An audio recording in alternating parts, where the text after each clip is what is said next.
नमस्कार और Zareen international television के प्रिय दर्शकों का स्वागत है। मैं तनवीर सिंह हूं और मैं आपको इस घंटे की ताज़ा खबरें लाने के लिए यहां हूं।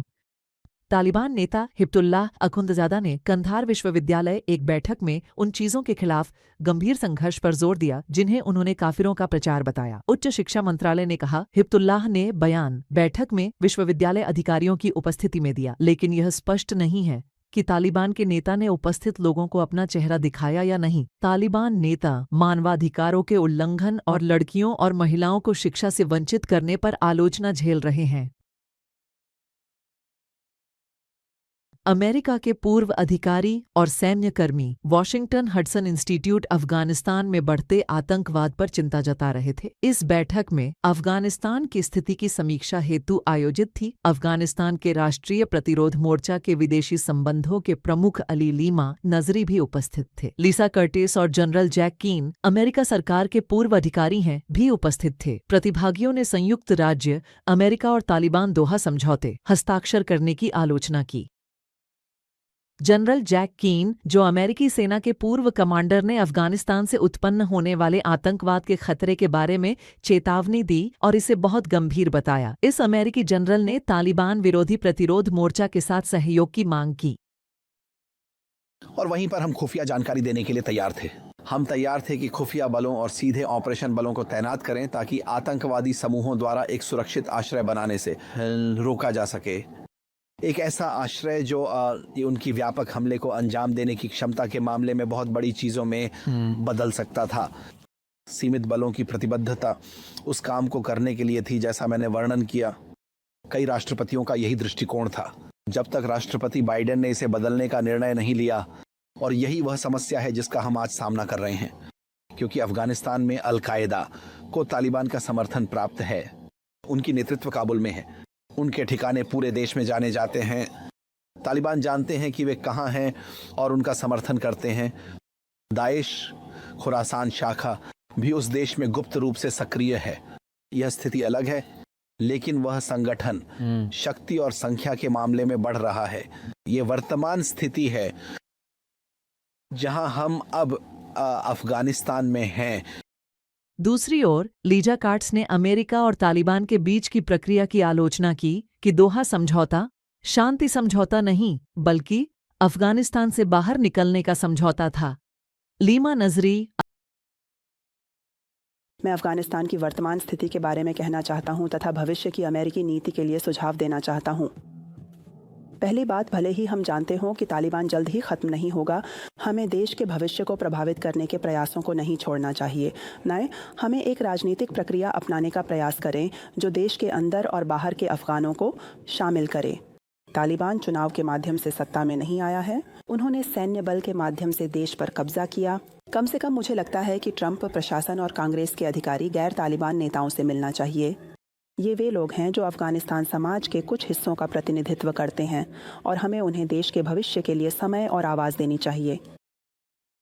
अफगानिस्तान प्रतिरोध मोर्चा की प्रभारी ने संयुक्त राज्य अमेरिका से तालिबान विरोधी लोकतांत्रिक बलों का समर्थन करने का अनुरोध किया। नजरी ने इस बैठक में जोर देकर कहा कि तालिबान, जो आतंकवादी समूहों के मेजबान हैं, आतंकवाद लड़ाई में अमेरिका विश्वसनीय सहयोगी नहीं। अफगान कजाक व्यापार हमारा राष्ट्रीय प्रतिरोध मोर्चे में आकलन ये है कि एक आतंकवादी समूह की सत्ता में उपस्थिति स्थायी नहीं है। वे टूट रहे हैं। अफगानिस्तान सत्ता के शून्य की ओर बढ़ रहा है। यह शून्य एक अवसर भी हो सकता है और एक चुनौती भी। यह चुनौती होगी यदि अंतर्राष्ट्रीय समुदाय, विशेष रूप से अमेरिका और अफगानिस्तान की लोकतांत्रिक ताकतें, विशेष रूप से राष्ट्रीय प्रतिरोध मोर्चा, इसे नज़रअंदाज करते हैं। यदि हम इस शून्य के लिए खुद को तैयार नहीं कर पाते हैं तो अन्य आतंकवादी समूह जैसे अल-कायदा इसका दुरुपयोग करेंगे और वैश्विक समुदाय के लिए एक बड़ी धमकी पैदा करेंगे। लेकिन अगर विशेष रूप से नई अमेरिकी सरकार द्वारा सही नीति बनाई जाती है तो इस आपदा को रोका जा सकता है। यह अफगानिस्तान के लोगों के लिए भी फायदेमंद है और अमेरिका के लोगों और वैश्विक समुदाय के लिए भी। प्रदर्शनी आज शनिवार को तालिबान के वरिष्ठ अधिकारियों और कजाकिस्तान के उच्च स्तरीय प्रतिनिधि मंडल की काबुल में खोली। तालिबान के वाणिज्य मंत्रालय ने कहा है कि कजाकिस्तान के उत्पादों को दिखाया गया। इस मंत्रालय के अधिकारियों के अनुसार लगभग 400 व्यापारी और निवेशक आमंत्रित किए गए थे। यह प्रदर्शनी कजाकिस्तान के उप प्रधानमंत्री की काबुल यात्रा के साथ साथ शुरू की गई है। तालिबान के वाणिज्य मंत्री नूरुद्दीन अजीजी ने अफगान कजाक प्रदर्शनी के उद्घाटन समारोह में कहा कि दोनों देशों के बीच व्यापार का स्तर घट गया है। उनके अनुसार इस व्यापार का मुख्य हिस्सा कजाकिस्तान से आयात है। हम कोशिश कर रहे हैं कि अफगानिस्तान के उत्पादों को बढ़ावा दें, क्योंकि हमारे पास कजाकिस्तान से आयात की पर्याप्त मात्रा है और हम इसे और बढ़ाना चाहते हैं। हम चाहते हैं कि यह हमारे व्यापार संतुलन को ऊंचा उठाए, हमारे व्यापार को एक दूसरे के करीब लाए, ताकि हम आगे चलकर निर्यात भी कर सकें। अफगानिस्तान के उत्पादों को कजाकिस्तान के बाजारों में भी जगह मिलनी चाहिए। विशेष रूप से अफगानिस्तान का कपास उच्च गुणवत्ता का है, यह प्रचुर मात्रा में है और अफगानिस्तान के बड़े निर्यात वस्तुओं में से एक है जिसकी कजाकिस्तान गणराज्य को भी आवश्यकता है, और उनके पास कपड़ा और अन्य उत्पादों के उत्पादन के लिए कारखाने हैं। संयुक्त राष्ट्र ने विश्व पृथ्वी दिवस पर अफगानिस्तान में पर्यावरणीय संकट के परिणामों के बारे में चेतावनी दी। अफगानिस्तान में इस संगठन के प्रतिनिधि ने कहा है कि यह देश वर्तमान में जलवायु परिवर्तन, पर्यावरण प्रदूषण और जैव विविधता के क्षय के परिणामों से जूझ रहा है। संयुक्त राष्ट्र ने इस वर्ष के विश्व पृथ्वी दिवस का नारा "हमारी शक्ति, हमारा ग्रह" चुना है। काबुल में रूसी राजदूत ने ऊर्जा मंत्री और तालिबान को कजान आर्थिक मंच में भाग लेने के लिए आमंत्रित किया, जो अगले महीने आयोजित होने वाला है। तालिबान को आतंकवादी समूहों के रूप में निलंबित करने के बाद रूस ने तालिबान सरकार के साथ आर्थिक संबंधों को बढ़ाने की इच्छा जताई है। तालिबान के ऊर्जा मंत्री ने रूसी कंपनियों को ऊर्जा और जल क्षेत्र में, विशेष रूप से पंजशीर से काबुल तक जल परियोजना में निवेश करने के लिए आमंत्रित किया है।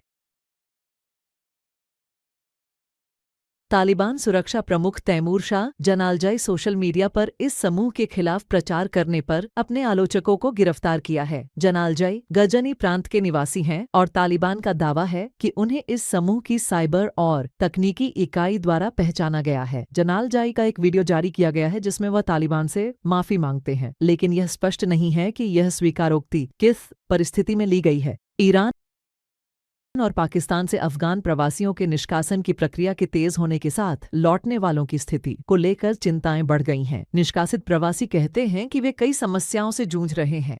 वे कहते हैं कि उनके पास कुछ भी नहीं है और नई जिंदगी बनाने के लिए कुछ नहीं है। हाल ही में तालिबान ने प्रवासियों और लौटने वालों की मदद के लिए एक अभियान शुरू किया है। इस समूह ने लोगों से युवाओं के लिए आश्रय की खोज में मदद करने का अनुरोध किया है। डोनाल्ड ट्रंप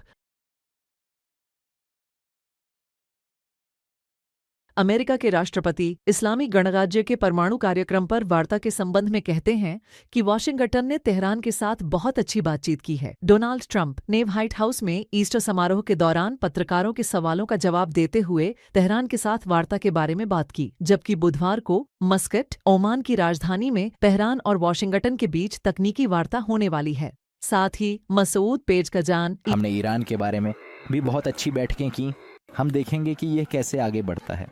अगला कदम यह है कि हमें कुछ समय की आवश्यकता है, लेकिन ईरान के बारे में बहुत अच्छी बैठकें हुई। ईरान के राष्ट्रपति कहते हैं कि इस्लामी गणराज्य अमेरिका के साथ वार्ता में निर्धारित ढांचे के भीतर समझौते के लिए तैयार है। इस्लामी गणराज्य किसी से नहीं लड़ता है, लेकिन वह दबाव स्वीकार नहीं करता है, और यदि संयुक्त राज्य अमेरिका समान स्तर से वार्ता नहीं करना चाहता तो तेहरान अपने रास्ते पर आगे बढ़ेगा। जैसा कि अली खामेनेई ने कहा है, इस्लामी गणराज्य अमेरिका के साथ वार्ता को लेकर आशावादी नहीं है, बल्कि निराशावादी है।